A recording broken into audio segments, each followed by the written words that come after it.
What were Bull Connor's tactics? When we think about the civil rights movement in the 1960s, one name often comes up: Theophilus Eugenes Bull Connor.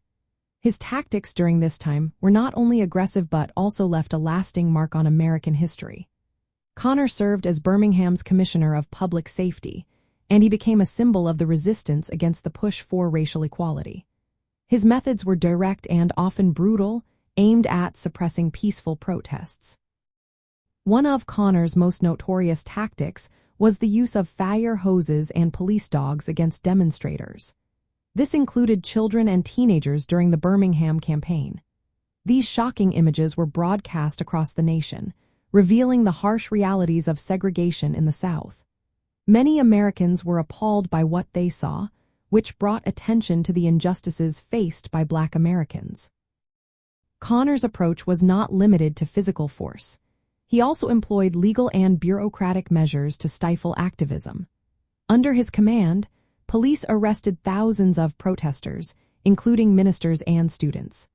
Often, these arrests were based on flimsy or fabricated charges, showing how far Connor was willing to go to maintain the status quo.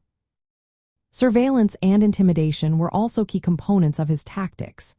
Police officers would attend mass meetings in plain clothes, taking notes to identify leaders and participants.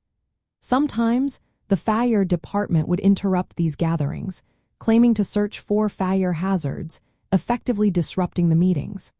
This created an atmosphere of fear and uncertainty among activists. Another disturbing tactic was Connor's delay in police intervention during attacks on freedom riders. When mobs targeted these individuals, Connor often allowed violence to unfold before stepping in, showing a blatant disregard for their safety. Looking back, Bull Connor's tactics serve as a reminder of a turning point in American history. While his methods were harsh and widely condemned, they inadvertently helped the civil rights movement gain national and international attention. The stark contrast between peaceful protesters and Connor's forceful response made the movement's message more urgent. Understanding these tactics today highlights the importance of media in shaping public opinion and the role of nonviolent protest in achieving social change. Connor's actions, meant to suppress dissent, ultimately underscored the need for reform and inspired greater support for civil rights across the country. This period is often remembered with a mix of sadness for the suffering endured and pride in the resilience of those who fought for justice.